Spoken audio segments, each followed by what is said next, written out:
All right, I'm gonna cue you.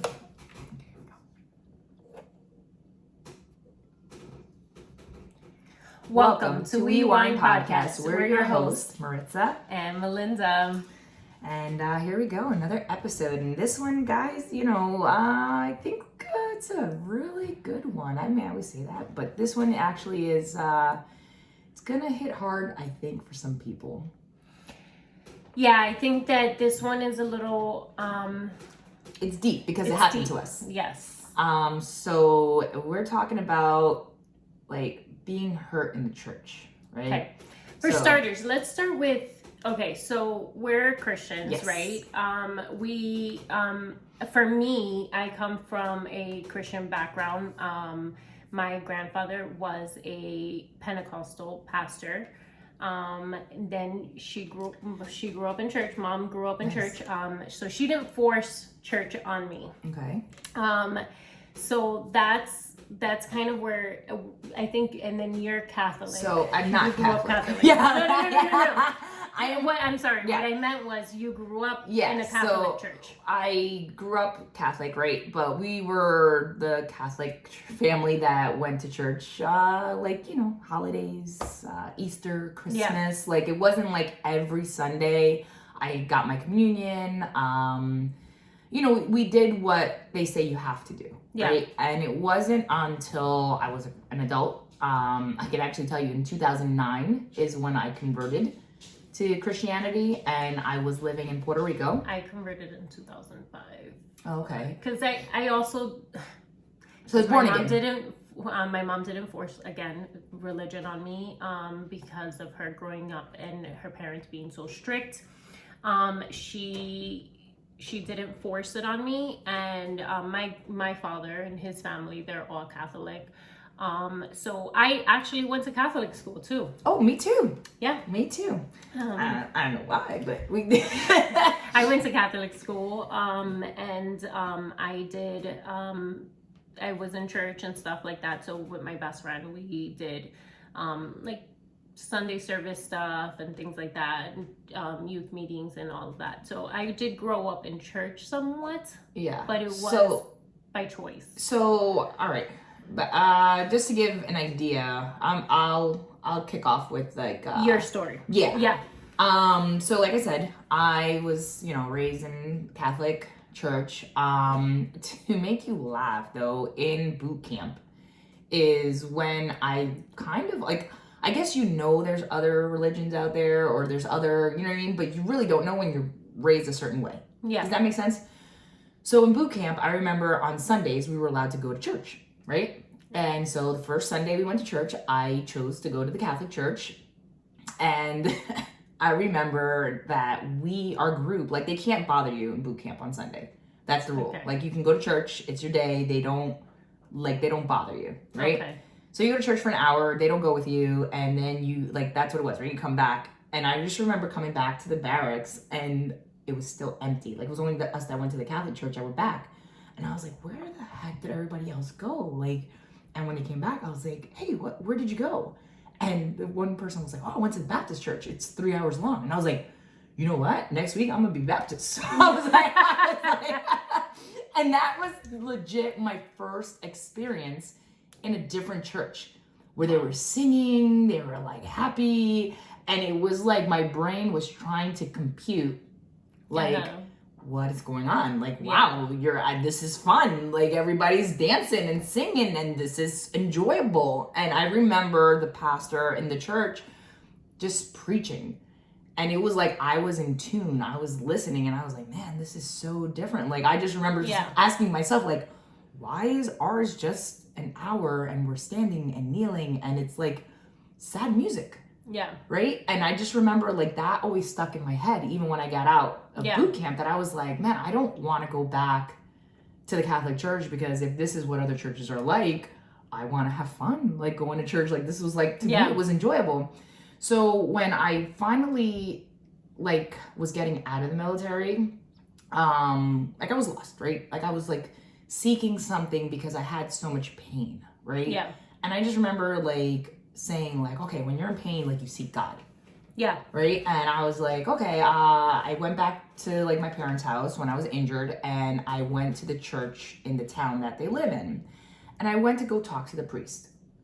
And I was literally like just seeking something because I felt so lost. Like everything was spiraling for me, you know? Yeah.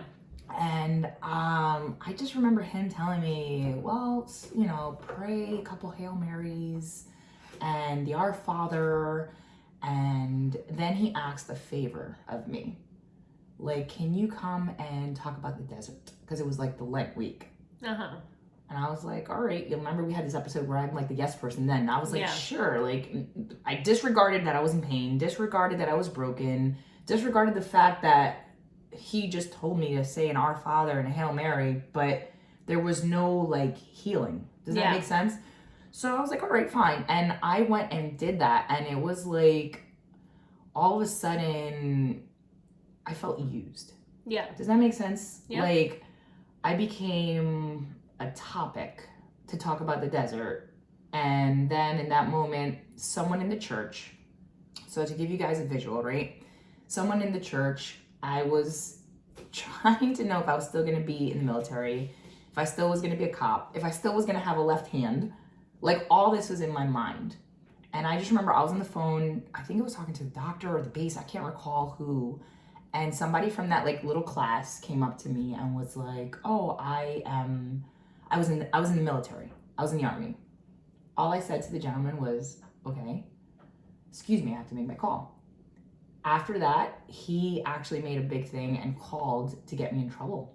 That I was disrespectful to him because he was like a retired lieutenant colonel.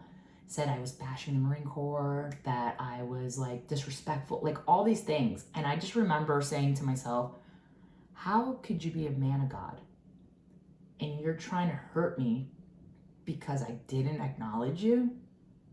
Yeah. Like, that made no sense. And when I tell you I went through a lot, I really can't go into the detail of the trouble like that it caused me, but it really caused the end of my military career to be not a happy one. Yeah. Like, I literally was just, I was more lost, I think, after the fact of that, you know, and I ended up having anger. Mm-hmm. Like, I was just like... Because then it starts building resentment, right? Yeah. Because this is supposed to be a safe place. Yes. And I did not feel safe. I felt used. I felt, like, disrespected. I just remember, like, that was literally when I moved to Puerto Rico. Like, after everything and I was done... I moved to Puerto Rico and I just was like angry, you know, and my middle daughter's father, right, his mom, Christian woman, right, and I would see her. Now, granted, she lost her daughter. Her daughter was only 30 something years old, to diabetes, and then she lost her husband. And she was still the happiest person I'd ever seen. Like, that's my grandmother. Like, she was just like, hey, let's go to church, Maritza, like, come on. And I was like, nah, I'm good. Nah, I'm okay. Because I was so hurt. Yeah, I was just kind of like, why are you so happy? Yeah. Like, you know what I mean? And it was one of this, like, I was like, if you guys know football, like, I was doing the Heisman. I was like, no, I'm good. No, I'm okay. I'm not gonna go. Yeah. And, you know, this is... I have to say, I mean, she rest in peace, but she was the one that actually converted me. Yeah. And I was pregnant with Brianna. And this is where I think it was where I realized that God really existed. Yeah. Does that make sense? Yeah. I was pregnant with Brianna, and my car, I had like literally 2 flat tires out of nowhere. Yeah. And I called her father. And his car didn't start. So he's like, well, call mom and see if she can come get me, and I'll come to you to help you. And she literally drove past where I was in Puerto Rico to the house to get him to come back. And we were chit-chatting, and she was supposed to make me like a sancocho. That's what I was craving when I was pregnant. And she touched my belly. The baby was getting excited. And she was like, oh, I can't wait, like, for my granddaughter. And like, we were chit-chatting, and... gave a kiss, gave a hug, we both went home, like my car got fixed, you know, and that night, our door, people are knocking on the door. It was police officers. and he was a police officer in Puerto Rico. And I remember going down, his phone was ringing like off the hook. And when I see the cops, they're like, oh, we need to talk to our coworker, and the news is tough. And I was like, what? I was like, just tell me. And they're like, no, because they saw me pregnant. I was like, I can handle it, just tell me. And they're like, his mom passed away.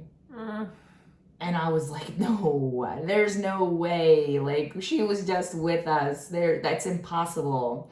And sure and behold, like, he came down screaming, and she passed away. And so we went to the hospital, and this is where, like, it gets, like, real, right? Remember, guys, like, she was a woman of God. Yeah. Like, a God-fearing woman. And I didn't know what that meant until I became Christian myself. But when we got there was this lady, and she shared that she was at the hospital, right, with her daughter, and her daughter was sick, but doctors couldn't find what was wrong. So she was a Christian woman. She was praying, and she was like, God, why am I here? Why do you have me here? And in that moment, that's when his mom was getting pulled in with the ambulance. And she said that God spoke to her and said, you're here because of her. I'm taking her today, and I need you to pray for the daughter. So he had a younger sister. And she shared with us that she saw literally like angels come. Like she was like, it was so beautiful. Like, yeah, I saw the angels. They came, they lifted her. And that was a woman of God. And then she said that her, the younger one, the sister, went nuts, like dropped her knees, started scratching herself and like going nuts. And she said she had to throw herself on her, and she started praying over her and covering her in prayer. And I was just like, this was surreal to me, right? Because I'm hearing all this, and I'm like, what? Like, what? Like, you saw this, And at that moment, I remember his mom telling me, Maritza, you need to get yourself right with God. She goes, because, Jesus is coming. And she's like, hell is going to be here, earth. She's like, he's taking his people one by one, right? So when she passed away, I'm not going to lie, it got me scared. Yeah. Because I was like, she was literally an angel, like, on earth. Yeah. Like, that was the woman that if she had $1 to her name and you needed it, she would be like, here you go. Okay, God bless you. Yeah. And I have to say that was the turning point for me, that I just remember, like, he was raised in the church, but he had anger too, because remember, now it was his sister, his dad, and like 3 months later it was his mom. Yeah. So he just like got angry, And I just remember when Brianna was born, I just said to myself, like, and every day I was passing a church in Dorado. Well, it was Vega Alta, really. So Senda de Amor. And I just felt a tug. And I told him, I was like, you know what? I'm gonna go to church. Like, I'm gonna go to this church. And I'm gonna see what it's about. And remember, I really hadn't gone to church like that since maybe like boot camp, guys. So like boot camp was like 99. Yeah. And my daughter was born in 2009. And I'll never forget, I walked into church, and the pastor literally started praying. He goes, who brought you here? And I was like, well, I don't know. I don't see the person. He was like, oh, the Holy Spirit brought you here. And I was like, okay. Like, I was like, all right. And he was like, we're going to pray for you. And then his topic was, sometimes you have plans, but God's plans oversee those plans.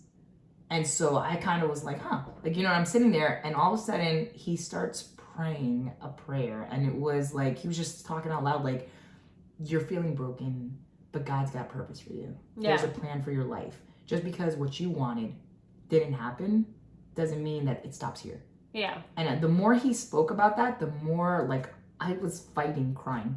Yeah. So if you know me, I don't like to cry, right? And I'm in this church and I feel it, and I'm like, I will not cry. I will not cry. And he sends his wife to come sit next to me. And she lays her hands on me, and as she prayed, the waterworks that came out of me. Yeah. But it was like a cleansing. Yeah. And I shared with her a little bit like why I was so hesitant to go into church, because I was like, I was hurt. And then she kind of opened up my eyes, and she's like, let me explain something to you. She's like, people can know God, but it doesn't mean they have a relationship. Yeah. She was like, because having a relationship means you're submissive to what God wants you to do. you're really trying to live the life that Jesus lived, which was always, right, helping people, caring for people, nurturing people, you know, and never to hurt somebody. Yeah. So she's like, unfortunately, there is a lot of hypocrisy. Yeah. In the church, because you could be the most supposedly godly person, but once you leave the church, you could be the meanest person in the road. You know what I mean? Yeah. And as she spoke that to me is where I kind of started realizing, like, okay, I have to not be angry anymore. Yeah.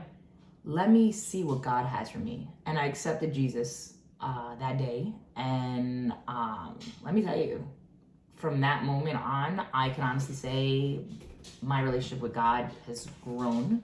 My faith in God, I've seen his hand upon my life. Let me tell you guys. Numerous times. Like, yes. You know, in my moments of despair, yes, I literally throw my hands up and I'm like, God, I know you got me. Yeah. And I trust in every avenue of my life now because one of that church, right? Because it's about the church. Like, yes, it is. You know, like the support group. The support, but the truth. Right? Mine is a little different. Exactly. Well, that's what I'm saying. Like it's when I say it's about the church, it's about the realness of people being raw. Yes. Like, and not being afraid to be okay. Like, if you're got a mean spirit in you, then you know what? You still got to work on you. Yeah. You know, and I think I'm gonna pass the torch with your story, so then we can kind of go back and forth with stuff. Yeah. Go ahead. So when I was probably a junior in high school, it was probably 04 or 05. I had this girl that was in my class who was very loud and outgoing, and anybody knows me, I'm a little more introverted at first, so that kind of turns me off. And I was just like, but she ended up becoming my friend, one of my best friends in high school around that time. She was a good friend of mine. Her name is Tati. And she was going to a Christian church, and her parents were going, so I guess she invited me one day, I don't know. And I went. And so I then accepted Jesus. I don't remember the order. I just remember that they gave me my first Bible. And I was very involved in that church, and I ended up stopped going to that church and then going to a different one because of one of the leaders there. Okay. She ended up not being a leader, but for something that happened. But either way, no hard feelings. I continued my journey with God. I loved it. Tati's mom had also because I used to walk to like a main street so that her parents can pick me up so that I can go to church. Like that's how nice. bad I wanted to go to church. You had a fire inside you. Yes. Yeah. It's like that new Christian fire that you have. And I had that. And I was going through a tough time in my life. I had really good friends in church. I still talk to some of them. But I felt like a tug to move.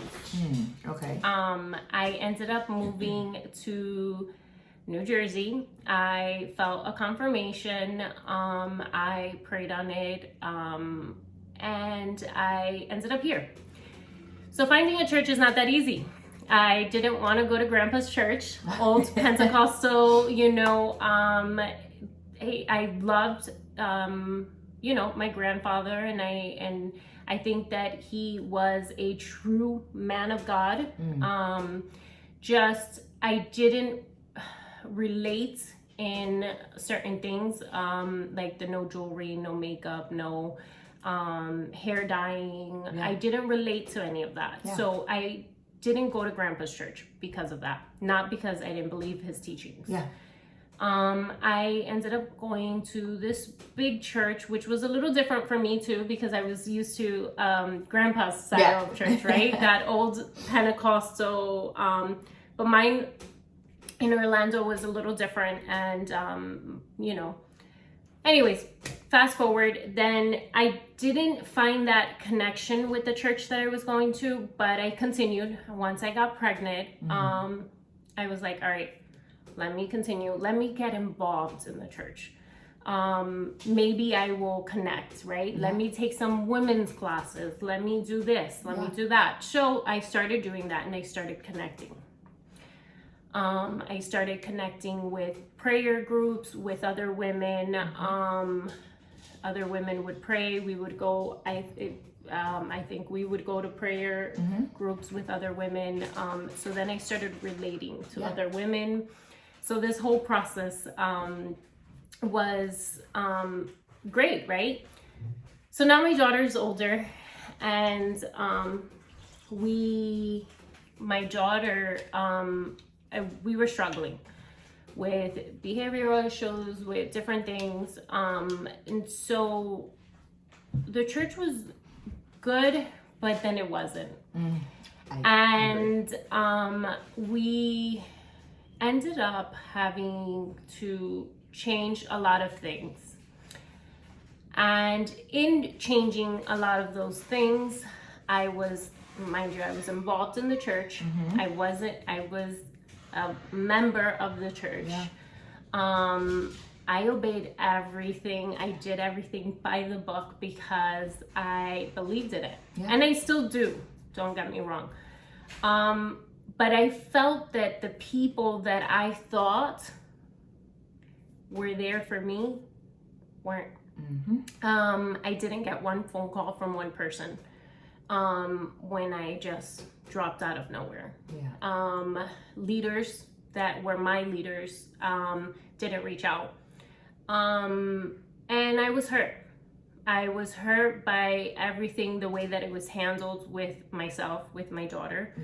I didn't feel that they valued me or cared. And that hurts. When you give your all, and you do it for God, but you also do the connection. For the connection. You want somebody to help lead you, especially in a difficult time. Correct. You need maybe a mentor. Yes. I think that we all need that. And I didn't have a specific mentor, you know. It's called like your godly parents. Yeah. You know. I didn't have anybody specific, but I felt that I had a community. And after that, I did feel alone. And for a very long time, I then followed my friends to different churches. And I am attending a church, and I am super happy there, and I love my pastors. But it took me a long time, even to connect there, because you're on guard. I'm on guard. Yeah, that's what happens. Even to connect with my own pastors, because I'm on guard. And it's a struggle. It's a daily struggle to this day. Even talking about it is a struggle. Well, because I think talking about it, right, you get, we had this discussion before we recorded. It's the uneasiness of what are people going to say? Yeah. You know what I mean? And it's not so, because at the end of the day, we're human. We're flawed. And I 100%. Am not blaming the church or I'm not blaming anybody in particular. I'm not, but I'm just saying how I felt. And I know exactly what you're saying, because I remember when we shared this, right? My second spinal surgery, same thing. Everybody knew I was getting this surgery. So I had the surgery in 2019. Like, everyone knew. And listen, from the church that I was attending too, because I'm in a new church now too. I actually go to church in New York. So the church that I was attending, not one person from the circle that I thought, right, reached out. But my sergeant major, That's the one that I call her my ride or die. She drove the 4 hours. You know what I'm saying? Yeah. And I shared with her, like, you know, hey, nobody else. And she's like, what the? You know what I mean? But then this is where you say, like, it's the true ones, right? Yeah. And that's the hurt. Yeah. Because you're it's almost like sometimes you feel like you're in an illusion. Yeah. Right? Is it I'm giving my all and I'm thinking I'm making connections, but when your back's against the wall, like when your back's against the wall, then you look to your left and your right and you're like, wow, only one true one showed up. You know what I'm saying? Like I said, like my church from Orlando, I still talk to some of those people. I do not, and this church was much bigger, much larger. I do not talk to one person from there. Unless they've gone out of the church too. Yeah. Those are the people that I still talk to from there. And it's crazy. I mean, it's like, this is the church I go to now, right? Love the pastor. Like, I don't think I've ever seen a pastor be so real and raw the way he preaches, right? And he calls things out and he'll say, look, don't believe me. He's like, please don't believe me. Look it up. Yeah, he's like, open your Bible, like read it. Yeah. He's like, I don't want you to believe me. Yeah. He's like, please don't. Like, I don't believe me because I'm standing up here and I have a mic. Yeah. Like, that's not what it's about. Yeah. And he'll talk, like, he'll be like, listen, don't be a hypocrite. Like, don't come to church on Sunday and then walk out and then the rest of the week you're a jerk to everybody. Yeah. Because then you're not real. Mm-hmm. Right? And I think that's what I think both of us kind of learned from this, right? Yeah. Like, I don't know. It's keeping your circle tight as well. But like I said, you know, I thought I was making real connections. I know that every weekend I was going out with one of the ladies and we were doing our studying or we were doing a lot of things together, going out to eat, and that person didn't reach out to me. That's a person that we were meeting every week. That's crazy. So it just felt a little weird. But and then when you say that you love me and my child, but yet haven't checked up on us. Mm-hmm. So I've learned a lot in this. I think that one big thing is people are human.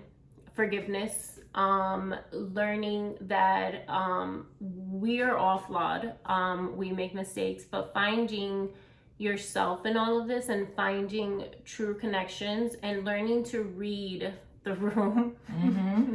Read the room. Yeah. Everything, forgiveness and just reading people, basically calling it how it is. If someone truly, genuinely cares about you and your family, they will reach out. 100%. I do not force anybody on my child. If you do not look for my child, then fine. Yeah, it is what it is. It is what it is. I do not make her say hi or be like, people are here today and then they're not there tomorrow. And you know what the pastor said, like the church I go to, and I'll never forget these words because I was like, man, that's like crucial to see, right, what a church is supposed to represent, right? So two things he said, right? There was the first one he had said was, when you're sick, you go to the hospital. Yeah. Right? You get sick, the hospital cures you. You go home. If you get sick again, where do you go? You go back to the hospital, right? Because you're trying to get healed. He goes, church is supposed to be that way. Yes. He's like, if you're broken, you come. We heal you. Doesn't mean you're going to be healed, because you can go back out to the world and you can get hurt again. You're going to get sick again. You're going to be broken again. You're going to be hurt. Like, but you come back here. And we're supposed to be here to heal you. Yeah. Right? Like, we're supposed to be the doctors. Yeah. And that, like, description to me was so pure. Yeah. Because it's true, right? When you're sick and you're or you're hurt, right? Ambulance, they take you to the hospital. The hospital's job is to cure you. But just because they cured you doesn't mean you step out in the world, doesn't mean you're going to get, like, not sick again, not hurt again, not broken again. Like, you know what I'm saying? Car accident, things happen. Yeah. But that hospital is there because it's going to do its job. Yeah. So it's almost like, right, the hospital doesn't reject anybody. Yeah. Right? They let you come in. It doesn't care. Like, yes, we're going to heal you. So when he said that phrase of what a church is supposed to be, it was so deep. Yeah. Because I was like, wow, like, yeah, there's no judgment. You're supposed to come to church. Yeah. Like, the doors aren't supposed to shut in your face. It's not supposed to be cliquey. Mm-hmm. It's not supposed to be, well, we'll just help our friends. Yeah. We'll just cater to the people we know. No, it's supposed to be like, wow, like, you're broken. Come here, right? Yeah. You know, and then the number two that this pastor shared was, he said, I don't know if it was a joke or something he said, but it was just like so like, whoa. Like he said that there was a church, right? That the pastor would preach like, oh, come as you are. And this one lady came and she was not dressed appropriate, right? And pastor goes down and was like, hey, listen, next time you come to church, like I need you to know, dress appropriate for church. So she came and she was like, okay, and same attire, came again. And then again, the pastor was like, listen, I told you, like, you need to start dressing appropriate. And so then she left again, same Sunday, came again, dressed up, and now the pastor's like getting mad, right? So the pastor goes down again, like, listen, I told you to dress appropriate. Like, why aren't you wearing the things and this and that? And she's like, you said come as you are. I am coming as I am. So, are you telling me to come as I am, or are you judging me? And that is like huge, because you can't preach one thing and then be a hypocrite. Yeah. And make someone feel a certain kind of way. Yeah. You know what I mean? Like it's. I feel like, man, and this is touchy, right? There's gonna be people that are gonna be like hearing this and they're gonna feel a certain kind of way, or and listen. We're not going to take away what you feel by our words, but we're sharing with you stuff that we've been through. Yeah. Right? I always tell my kids, never judge somebody. You don't know their story. You don't know their background. You don't know what they've been through. Right? They're in their journey. Everybody has to carry their own cross. Yeah. Right? As moms, we can't carry our kids' cross. Yeah. We can guide them. Yeah. But we can't carry it. Absolutely. Right? Like our kids, as they get older, they're going to go through their own trials, their own tribulations. And our job is, right? To guide them, pray with them, pray over them, right? Ask God to give them direction and open up their eyes so they can see what the plans God has for them. Correct. Right? And I think it's like what you said is crucial. Like, you don't push your daughter on anybody. Yeah. You know what I mean?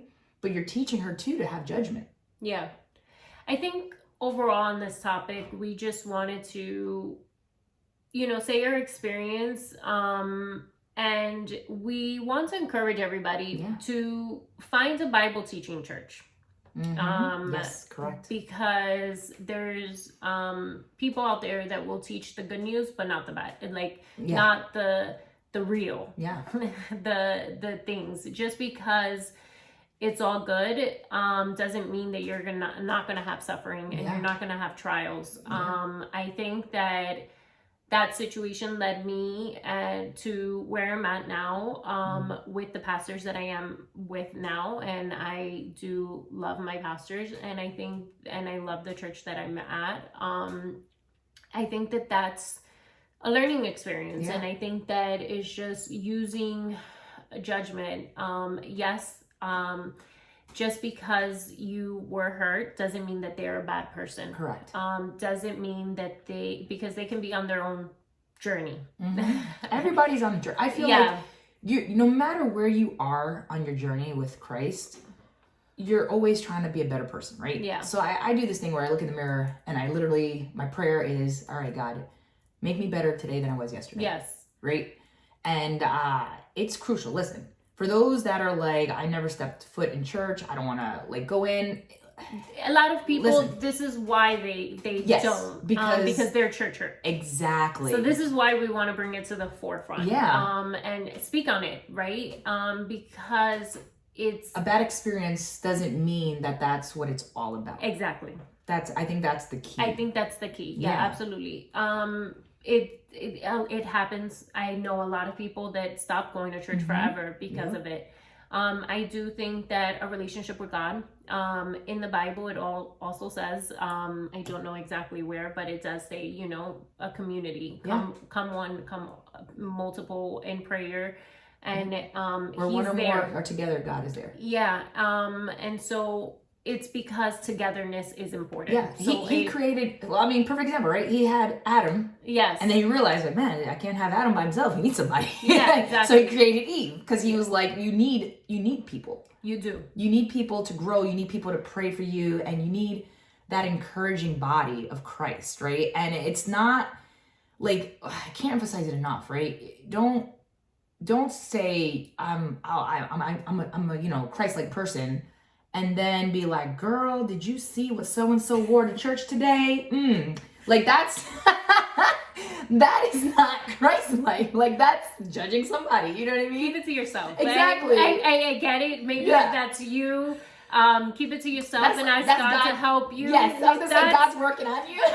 God is working on you. I know that sometimes we can judge a book by its cover 100%. overall. 100%. This is a funny example, but keep it to yourself. Maybe Yeah. that's where you start, and then ask God.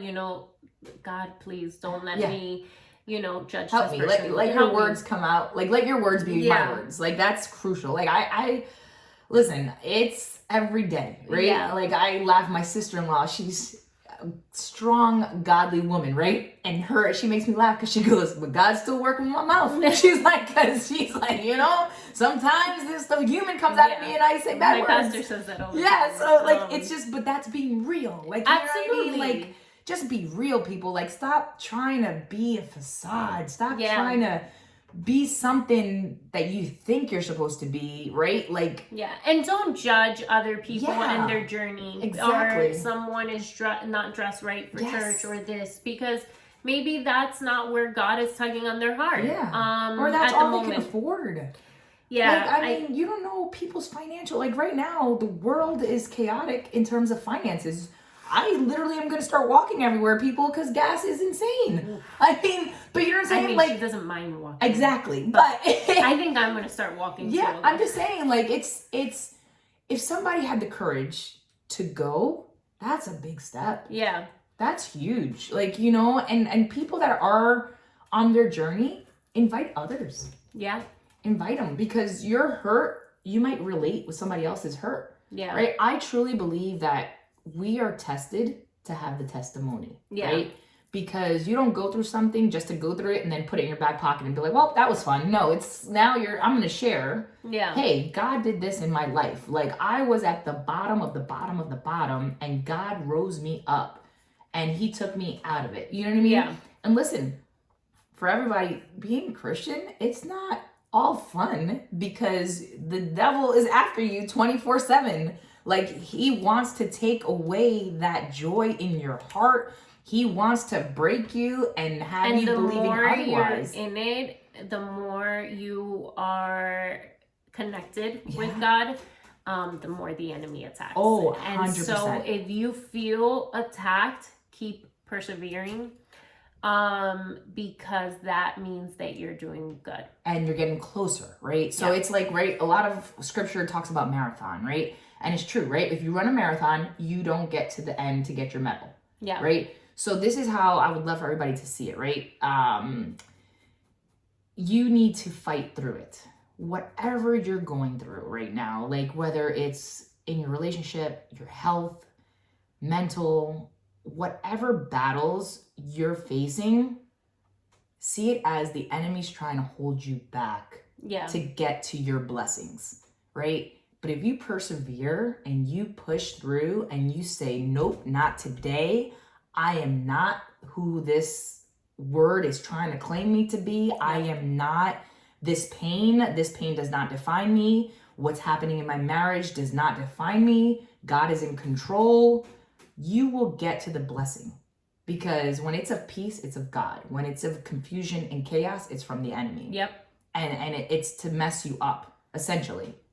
And I really do pray that this topic absolutely touch somebody. Sorry it couldn't be just a 30-minute. I think that it led us a little further. I think that it was just important for us to encourage everybody, find your place in it, pray on it, read scriptures, let God lead you. Yes. to a Bible teaching church.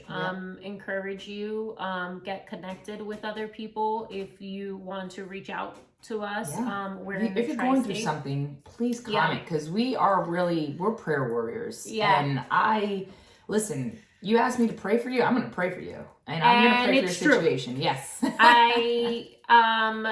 A friend needed a prayer. I reached out to my prayer friends to help me pray for that other friend. And we are a community. We're here for other women. Yep.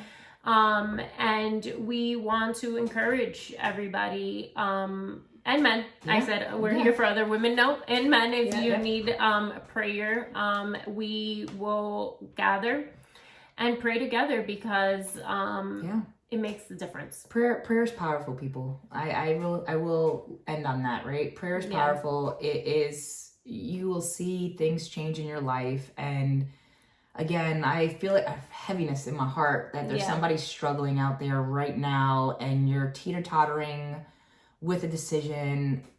Don't make a decision. Sit, pray on it.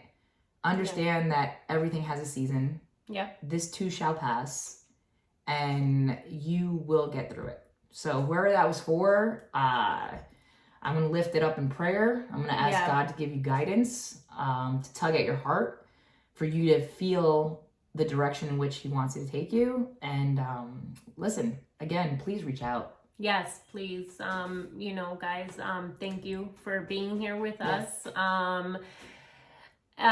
We enjoy being here with you guys and being able to share. I know that was hard. Yeah. For me especially. But thank you guys on yet another week, another episode, listening to us. Yes, make sure to like, comment, and subscribe. Yes, and we're on YouTube. If you want to see our reactions, our facial reactions, join there. We Wine Podcast. Everything will be in the link wherever you listen to us. Yes. Thank you. Thank you.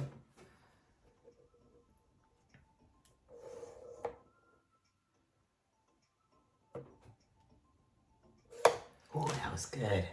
That was...